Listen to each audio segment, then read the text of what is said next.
everyone, to the first of what I think will be a large series where myself, Kirk Buchner, owner operator of NotInHallOfFame.com, the Fictitious Athlete Hall of Fame, the Fictitious Rock and Roll Hall of Fame, and the United States Athletic Hall of Fame, is joined by Vinny Lospinuso. I always call him the Hall of Fame expert. I'm going to add to that, Hall of Fame expert and sports historian. Indeed, I am, and thank you very much, Kirk, for calling me that name. Also, another nickname that I get is a Whiz Kid Vinny, which I get on 103.9 FM, where it's hosted by Peter on Sports Bash, which is hosted by Peter Schwartz and Vinny Greco here in Long Island. And I've made some cases for some people there, and I've talked about some other people. In fact, this week coming up, I'll do one talking about Stony Brook's athletes. And yes, Joe Nathan gets a shout out. All right, there you go. So what we're going to look at today is the Basketball Hall of Fame. Love it or hate it, there are some things that they do right, I think. If you look at the main sports Hall of Fames, usually their results are usually spot on. Not always, but more than a lot of the others, I'd say. What they get wrong is we have no idea who is deciding any of this. Say that it's not to say that it's not even close to being transparent would be, it just doesn't do that justice. We don't know any of the parts going on. Maybe that's not such a bad thing in this day of social media. I'm sure these people would not want to be inundated, but and I know someone who would actually inundate them. Indeed. But that's not necessarily a bad thing. So what we thought we would do is when they put together their preliminary nominee list, it's a giant list of nominees with a lot of people that most people have never heard of. So we are going to sort of say why these people got here in the first place. And we're looking at 4 different categories today. So this is going to be episode 1 of this. The first that we're going to look at is the person who I think out of almost everyone we're going to be talking about, I think has the best chance, mainly because she's been here before. She's been a finalist 4 other times, I believe. 5 other times. 5 other times? Okay, so 5 other times, and this is not the strongest group of women that she's going to go up against. So we're going in the women's category. We're going to look at head coach Leta Andrews. And a lot of people will probably wonder like who that is, and we get that. She's a high school coach, and if you're thinking right now, wait a minute, that doesn't mean you should be in the Naismith Basketball Hall of Fame. Well, no.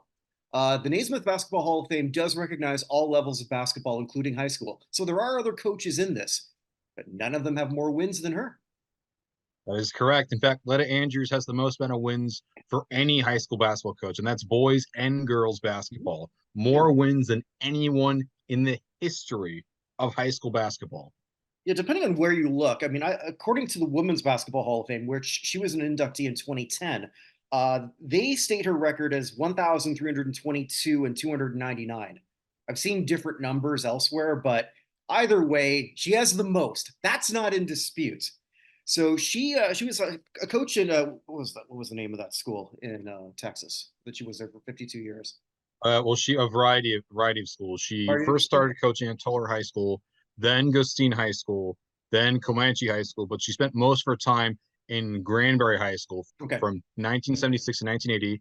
She spent 12 years at Cowlin High School, and then from 92 to 2014, she came back to Granbury High School. So, yeah, she is a Texas legend. She is in the Texas Hall of Fame, and she was inducted in 2007. Well, she's Texas in the high school Hall of Fame, right? Okay, yeah. Yes, she is a Hall of Fame member along with soon-to-be inductee Roy Hoffhines. Got to get a shout-out right there. Hey, Vin, let's remind everyone why you're giving that shout-out, because you played a large part in that. Yes. In fact, I played the biggest role in terms of getting Roy Hoffhines. For those that don't know, I've made a case for him. He's the guy that founded the Houston Astros and was the innovator behind the first ever domed stadium in the world. He was also the mayor of Houston and was, in my opinion, one of the most important people in sports history in the world, period. And you made a case for him for the Baseball Hall of Fame. Yes, baseball. And even though I know that baseball, I mean, if you look at some of their ballots, yikes. So I said, why don't I try Texas? And I worked a little bit behind the scenes. I made a whole huge, like 4-page letter for it. And Mhm. yeah, Roy Hoffines is now a member of the Texas Sports Hall of Fame. But I don't Yeah. want to talk too much about that. I'm Yeah, here for no, but Leta I just Andrews. wanted to sort of like if someone's sort of like watching you for the first time, like why you brought up that name, because I thought that was sort of good context, and then also sort of like a big reason why you do this and why I have you on these shows. Uh, Technically, she's already been honored by the Naismith Basketball Hall of Fame. Was the second group. I think that's the other thing that the Women's Basketball Hall of Fame got wrong. They said she was the inaugural. She wasn't. She was in the second. But it's of the Morgan Wooten Award, which what that is, it's a lifetime achievement award for high school basketball. So this is a pretty big deal. So she's been on their radar for an awful long time. Yeah. Sadly, she's no longer with us. She That's passed not true. away. What? No, no. Her husband died in Oh, 2018. I read that wrong. Okay, But okay, but that's but what I they were thought. both born in 1937. Okay. Well, I apologize. So hopefully she can't. So she would be able to get in. Or Yes, see, well, get in. she's Right. 86 years old, and her husband of 62 years died in 2018. Can you imagine, like, 62 years? Um, I hope to. yeah, and she's won many awards from High School Basketball Hall of Fame and the Walt Disney National Teacher of the Year. She's retired from coaching in 2014. That was 4 years after she became the all-time winningest high school basketball Uh, coach in history. you know what I also found very impressive on, maybe you can correct me here if I'm mistaken on this. I tried to see if she had any superstars play under her, and I couldn't find one. No, I couldn't find any either, but Okay. I did find who her daughters played for, because she had three daughters Yeah, they all went to who were Texas. Texas all. Yeah, Yes. yeah. And she and they played for college basketball Hall of Fame coach Jody Conrad at the Hmm. University of Texas. Yeah. And of course she's in the Naismith Basketball Hall of Fame too. So her daughters Yeah. were coached by a Hall of Fame coach. Hmm. Well, I brought that up because I thought that made that record even more impressive. Because it's not like you had superstar after superstar or eventual WNBA player. Of course, when she started coaching, they were still. This blew my mind. When she started coaching, I didn't even know that when they had women's basketball back then, they only did half court. They only did half courts. I didn't know that. Again, she started coaching in the early 60s. Can you Yeah. imagine? I mean, back in Texas, they were still phasing out segregation across the South. Mm. And she has such a long history. Like the year after she retired, she was a finalist in 2015, and then 2016, and a couple years passed, didn't happen. Then 2019, she was nominated again. Another year passed, didn't get nominated. Then 21 and 22, she was nominated again, missed out. In 2023, she didn't get nominated as a finalist. So maybe six times the charm, I guess. I don't know. There's no, like I was saying, and we'll talk about some of them. And this is not to take shot at the other women who are nominated. Realistically, though, none of them are at the same level of people who have beaten her out before. No, no, they aren't. And this is nothing against the women. There's so No. many great, really deserving people. But in my opinion, I think, and I love getting deceased members in, but and I Well, think they're no, that. important. See Leo Ferris, Max Zalowski, Leroy Edwards, and so on. But when you have a woman that has the record she does for wins by a high school basketball coach, and she's 86 years old, she got to see so much throughout her entire life. It We still do is. not know how long she's going to live on this earth for. Her husband lived to the age of 81, but there's no guarantee that she's going to live to the age of 86. So Yeah. 80, no, 87, my Yeah, bad. yeah. There's no guarantee she's going to live to the age of 87. So Mhm. I think it's best, especially considering her age, her illustrious career. She really deserves to make the Hall of Fame. It would be truly the final chapter in just an incredible run. And also, I would say a life fit for a movie, but there already is a documentary film out there that was narrated by Bill Walton Mhm. called It's All in the Game. It talks about her whole family growing up outside of Granbury, Texas. She lived on a farm. Wonderful story. And in my opinion, I think the a perfect capstone to this would be induction into the Naismith Memorial Basketball Hall of Fame, like she Okay, really deserves. I'm gonna ask this on when we conclude each of these. What is your want for this candidate out of 10? 0 to 10. 10. Okay. I thought you might say 10, that. because she's been a finalist so many times. She's 86 years old. She Okay. has the record for wins. Just put her in. Like this, I really want her. Okay. All right. So we're gonna go now to the men's veterans category, and we're gonna look at a team, the 1936 men's Olympic team, and this was the first time basketball was played at the Olympics, and there's a reason why, or a cut and dry reason why maybe they wouldn't get in, and there was a big reason why they should. But a little bit of a background on this. So this team steamrolled over everybody. Oh yeah, I Yeah, should know. Frank Lubin was on it. Frank Lubin was on this team, one of their better players. This was comprised of maybe not even necessarily the best that the United States had to offer. Well, definitely wasn't, because I don't believe there was anyone from the Harlem. Well, there wasn't anyone from the Harlem Globetrotters. No, they weren't around just Or yet. well, the team was, but they didn't. Yeah. Well, in Yeah. terms of well, they would be known now. Yeah. Well, yeah, it was an all Caucasian team, I believe, from what I can Right. tell. Uh, so where they came up with the teams, they took the two top AAU teams, and that was the American Athletic Union. I hope I got that right.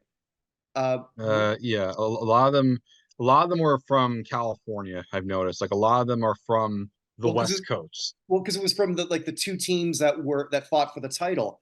Right. That being, which just blew my mind. Universal Pictures. What the hell? Yeah, it's true. Universal Studios, and 20th Century Fox, Yeah. like those, yeah, those movie studios, one owned by Comcast, the other now a subsidiary of Disney, had their own basketball teams. In fact, if you remember, when I mentioned Frank Lubin's for himself, I even mentioned that he used to play for 20th Century Fox's basketball I team. forgot So that. yeah, And their I didn't. opponent was McPherson Globe Refinery, which was Mm-hmm. basically an oil company based in Kansas. Yep. I mean, after all, you got to think of it this way: basketball, like the National Basketball League, the early days of it were comprised with Goodyear tires, like Goodyear tires, Bridgestone tires, like the tire companies helped start the National Basketball League, the early one in the 30s. So it's not shocking that a movie studio and an oil refinery would have basketball teams as No, well. I mean, it is the 30s. I was 0 days old when I learned that there was oil in Kansas. Yeah, it doesn't So shock me. I mean, it's the middle yeah, of America. I guess. So they had them, the YMCA champions, and then college players try out for this. No one from the YMCA got in. One college player did, and the rest were comprised of these two teams. And the interesting thing that they really did to keep them cohesive, they basically had two teams and they alternated play. Mhm. So Yeah, they the did. ones who knew how to play together were. This was not one of those early tournaments where, I mean, there was a lot of countries. I think it was 24 I counted. I might be off on that, but a lot of countries were represented. Again, they were not sending their best because it was not an open tryout just for those two teams. And like to Vinny's point, most of these players were from either California or really the Midwest. So I looked at this entire team. None of them are in the Hall of Fame. Some of them, some of the people in there should. I mentioned Lubin. Yep. Another guy that I think should also be there should be the captain, Joe Fortenberry, a three-time Yep. Top scorer. All-American. Also created slam dunking. Maybe. We don't know. He probably did. Well, since we have no documentation, I mean, like he's been credited as possibly. So, I mean, if someone wants to prove that wrong, both Vinny and I would love to know about that for sure. Oh yeah, I mean, but right now, based on everything I had, he's the guy that slam dunking. I think he deserves being in the Hall of Fame proper. But if nothing else, just like Lubin, I'm okay with this being the first stepping stone in the same way that Christian Laettner is in the Hall of Fame by proxy via the '92 Dream Team. Right. Well, let's look at this team here. So Sam Balter. Well, that's right. Yeah, Yeah, Balter. Sam Balter, that's correct. Yeah, so he's a Hall of Famer already in the UCLA Hall of Famer, also the Jewish Sports Hall of Fame. So we talk a lot about Jesse Owens and what he went through going to the 36 Olympics. That could not have been a day in the park for Sam here, huh? Yeah, he's in the International Jewish Hall of Fame and the Southern California Jewish Sports Hall of Fame, but he's not in the Okay. National Jewish Sports Hall of Fame yet. That Oh, one's you get in that wrong? Comac, Long Island, and I should Oh, know okay. because I'm right there. Okay. Maybe I can mention him. Okay. So we've got Ralph Bishop. Mhm. He would actually play for the first incarnation of the Denver Nuggets. That's correct. Yeah. That was a very different team. The Denver Nuggets that we know now started as the Denver Rockets in the ABA. The Yeah. Denver Nuggets that he In the played for, NBL.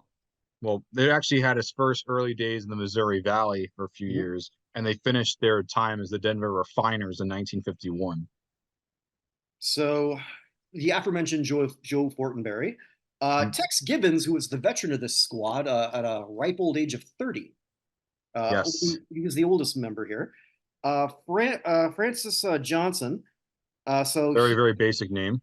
yeah, there you go. So he's in the Kansas Sports Hall of Fame. Another That's correct. UCLA product, Carl Knowles. A Uh, lot from UCLA. Seen a pattern here? yeah, well, going because alphabetically continuing this, we have Lubin. If you want to learn more about Lubin, Vinny made an amazing Hall of Fame case for him on Vinny Makes the Hall of Fame case for on in here in the Buchnerverse. Mhm. And I can't remember. Lubin's not a candidate on his own this year, is he? No, he this year, like I do know that he was a candidate in the past, Hmm. but this year he's not. I'm also surprised that Gaudi's not one. I'm surprised that, Hmm. Nugent's not one, and there's several other names. And don't get me wrong, I love that the Basketball Hall of Fame has so many names, Yeah. but there's always, because I like a lot of people, Well, that's there's true. also many people I say, oh, where's Oscar Furlong? Where's this guy? Where's that guy? Like Vinny's that's why. never met a Hall of Fame that he thought was too small. That's correct. That's correct. Yeah. Sorry for the small hall people back Yeah, there. I that's will all right. never understand your thinking. Oh, okay. There's a couple other players I didn't find out much about, Art Moliner and Donald Piper. Uh, There isn't that much for them. I couldn't yeah. find much either. Jack Ragland, he played for Wichita, or what the school that would become Wichita State. Mhm. Willard Schmidt, Creighton grad. Yes, Another, Creighton. yeah, Creighton Blue Jays. Carl Scott Shy, sorry, not Sky. Can't I read my. wonder if he was a shy individual. No, he I know, a probably corny wasn't. joke. I get it. I get That's all good. it. Another UCLA product. Here's someone pretty interesting here too. Dwayne Swanson. Swanson, thank you. I say interesting because he played for Universal Columbia at MGM, and then Yes, what yeah. the hell? Columbia owned by Sony, Yeah, Universal owned by Comcast, and MGM now owned by Amazon. So now they could all say they have Dwayne Swanson in common, which is yep. something I don't think anyone would have ever said until I did. There you go. And finally, Bill Wheatley from Kansas Wesleyan. So you've got like some of them. If there was an NBA league back then, probably all or most would be in that respective league. I don't know how the other countries came up with their rosters. I don't have a clue. What I do know is that these were not exactly ideal conditions. They played outside, and they were sharing, from what I read too, like on the tennis courts. Like, holy crap! I'm Yeah, sure. they played on tennis courts. It was relatively small. The ground was not the best, but guess what? It was the 1930s. It was a different time, which is why I have even more admiration for it. The other interest, yeah. So they went 5-0, technically 4-0 because Spain, their win over Spain was a forfeit because they had a little thing called the Spanish Civil War, so they didn't show up. Uh, but yeah, they thumped everybody. Estonia, then Philippines. Who's the other one? Canada in the final. Mexico. Mexico, thank you. And then I, Canada in the I, final. I'm sorry, 19-8 final score. To be fair, because like the other games at least went they had whopping scores of where they reached the 50 mark. But which is sort of like why I mean that man that the shot clock became so important, huh? Well, one of the guys there is in. Neil Ferris needs to also in. There you go. I was teeing you up for that one. The other thing that I found really interesting too, because it rained the day before, so they played on a Yes. soaked court, which is again a tennis court. So I imagine the ball wasn't bouncing particularly well. So yeah, No, it was 19. not.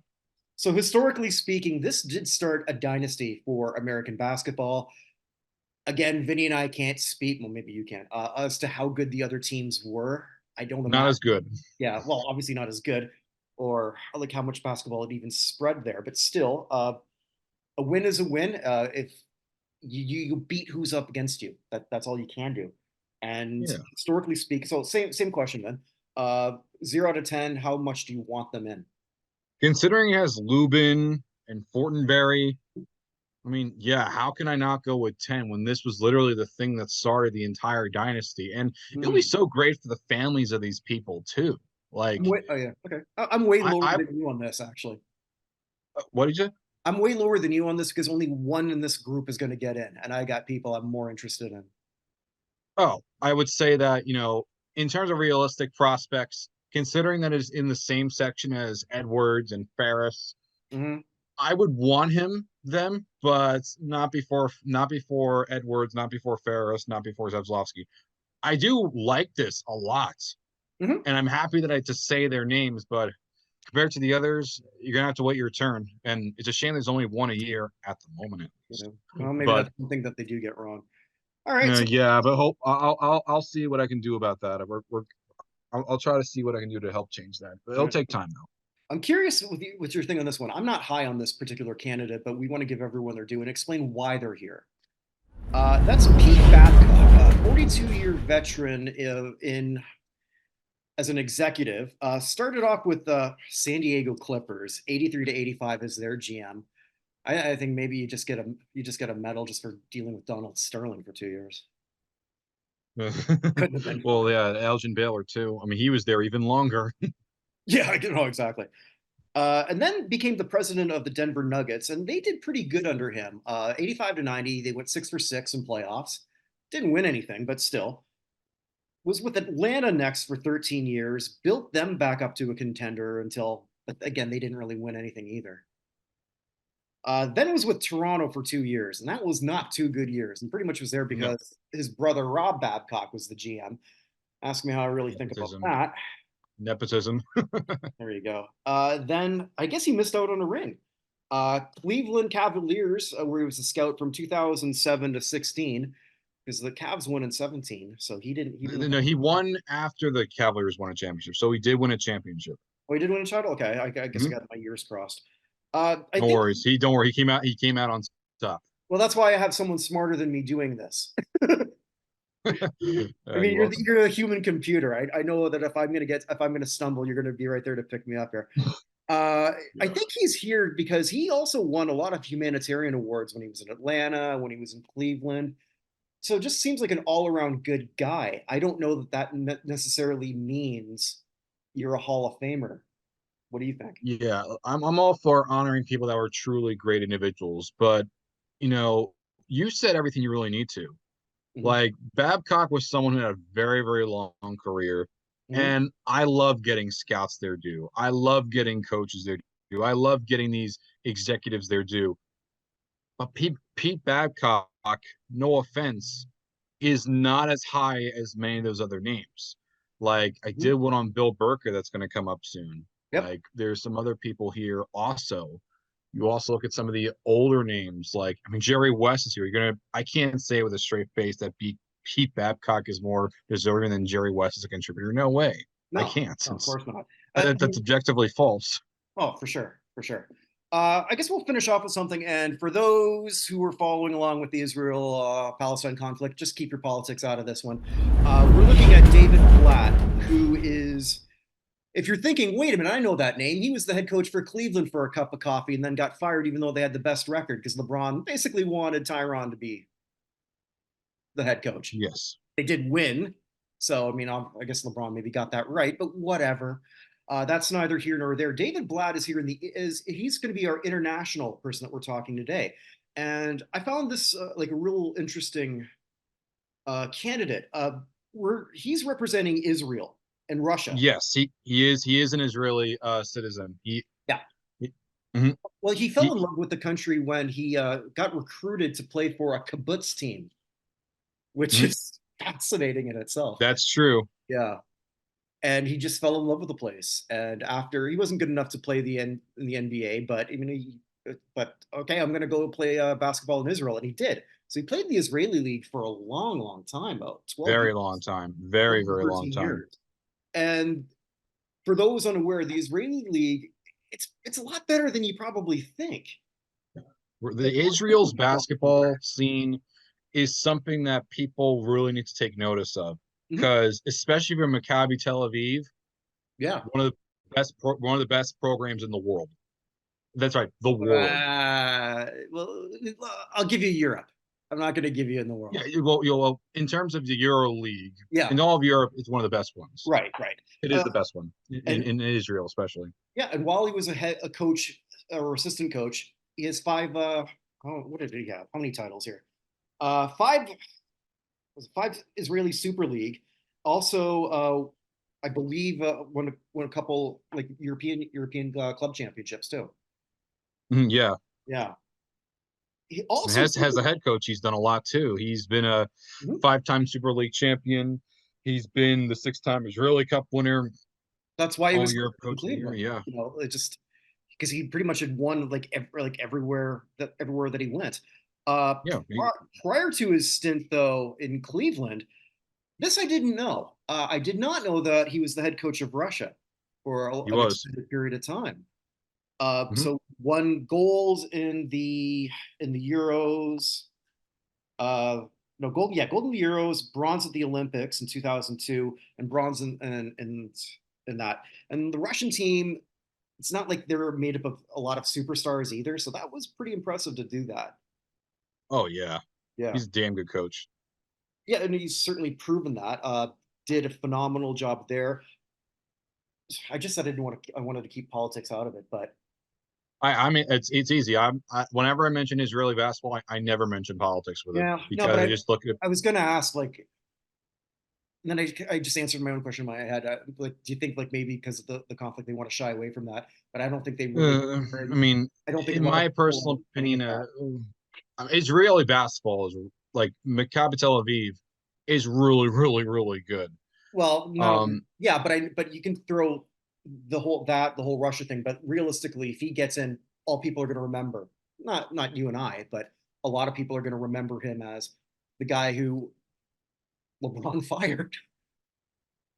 well, He's most they need notable. to. Well, And yeah, a lot of people in the States just see him as the sure, guy that LeBron fired, but again, there's way more to the story than just that. which is what we're here to do, which is why we're sort of explaining why he's on a list.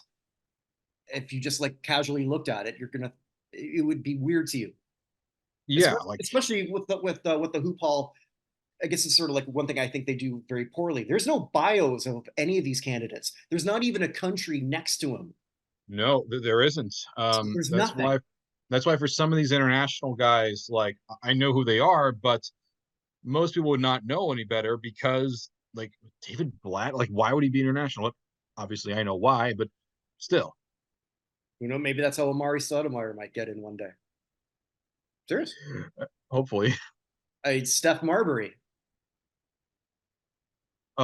Marbury, that's a bit of a tougher sell. Well, international. I'm just saying there's I'm not disagreeing with you. yeah. Well, I'm not saying that that I'm pro Marbury. I'm not saying that at all. But I do want to watch that propaganda film that he did, where Steph Marbury I played mean, Steph Marbury. uh, probably had a Tommy Wiseau level acting, I assume. I, we'll leave it at that. All right, so look for a lot more of these series, and if you like what Vinny's doing, check out what he does. Vinny makes the Hall of Fame case for, and check out the one about Frank Lubin. And there's so much more because you do such a great job with that.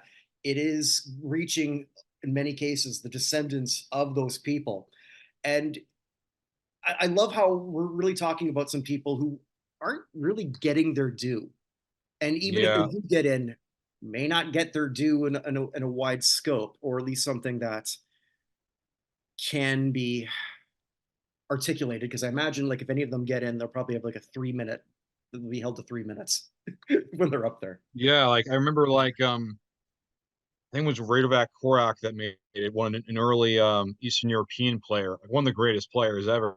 But most people didn't even know who he was, and I was like, "Yes, he got in!" I was like super excited, and people were like, "Wait, who?" Like, Yeah. Well, there you go. Even when like Vlade Divac got in, some people were wondering like, why do you have Vlade Divac in? But as someone who knows, how important the Yugoslavian basketball league was, and knowing his stats, that was the guy I was most excited for that Yeah. year. Well, we'll be talking about a lot more people representing Yugoslavia in the Love future to hear it. when we do a lot more of that. So thank you all for watching, and check out more in the series. If you like also what we do, there's the weekly Hall of Fame show. There is sometimes we veer away from sports where I ask, how the hell was this song a hit? All sorts of things here in the Buchnerverse. Thank you so much, wherever you are, wherever you may be. Stay safe, everybody.